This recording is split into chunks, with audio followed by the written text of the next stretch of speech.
Hello, my name is Hannah Kassab, Assistant Professor of Security Studies at East Carolina University, and I just wanted to quickly showcase to you some of my publications so far.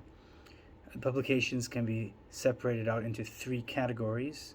The first one covers weak states, the second covers organized crime and non state actors, and the third consists of emotions and international relations.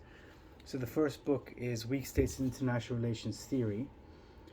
This book was my dissertation, and basically it covers what a weak state is, what are its interests, um, what is its foreign policy goals, and how do they relate to other countries, specifically great powers, and how they can opportunistically conduct a very independent grand strategy.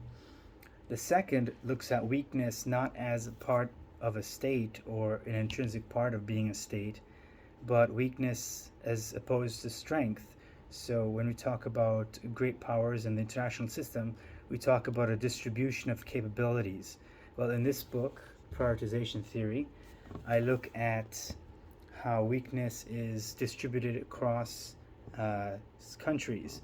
So, for instance, when you look at the COVID-19 pandemic, when that broke out, the entire world felt its ramifications, and it spilled over into other areas of international relations, such as economics, politics, and so forth.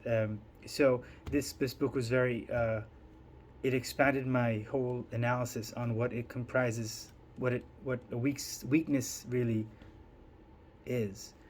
And then we have another book here, Grand Strategies of Weak States and Great Powers.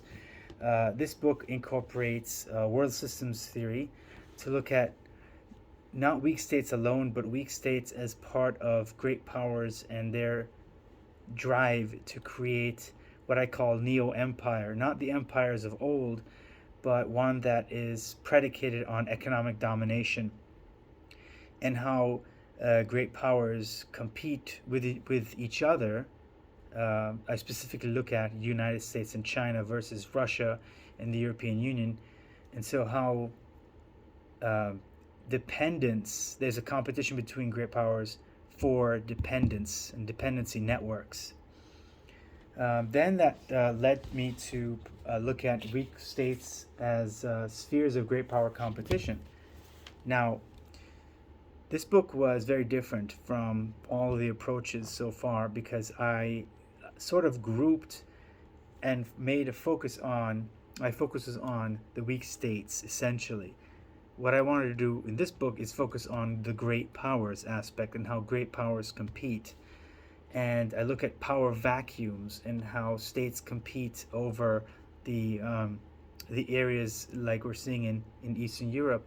And in the book, I talk about Ukraine, and I say that Ukraine should really be careful in how closely it relates itself to the West. And of course, you see how that, the end result of that. There's other wonderful chapters in here,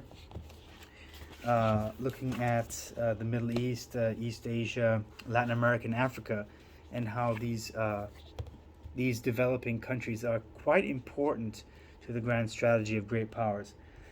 And the last book that I have here on this, in this line of reasoning and theoretical work is Globalization, Multipolarity, and Great Power Competition. So this expands it further. The ideas that I had in the previous book, in that I look at a geopolitical competition very theoretically. So I look at how there's these areas of competition that are essential to the survival of the country.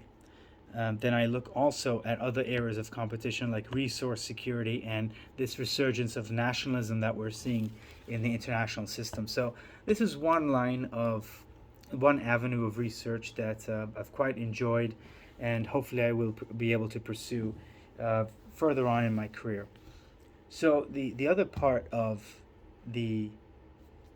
my study is non-state actors, organized crime, and terrorist networks.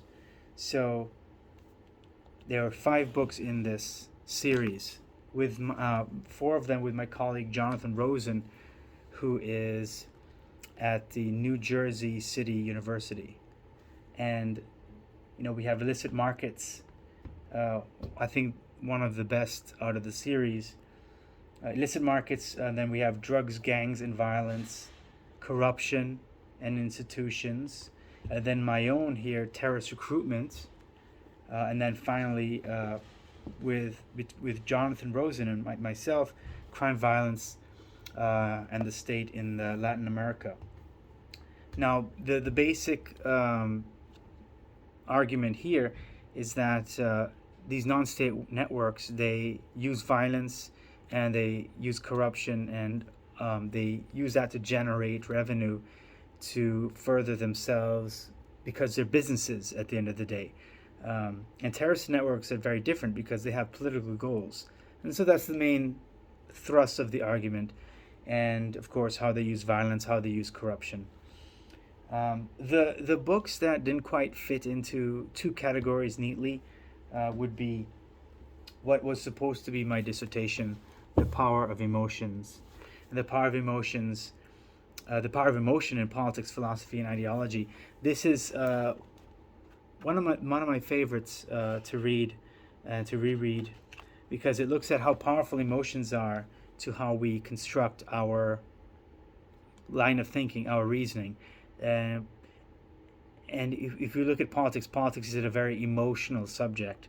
And so I look at how emotions, how they are conceptualized and how they shape our beliefs. So a very fun book. And of course, last but certainly not least, U.S.-Cuba Relations by Jonathan Rosen and myself. This is when the United States' relationship with Cuba was transforming during the Obama administration. So that'll be it. That'll be it for the collection. Just a quick summary of what the books are about, and I'm going to leave a link to an Amazon page at the bottom of the description in case you decide that, hey, let's take a closer look. But anyway, thank you very much for your attention, and hope we can talk soon.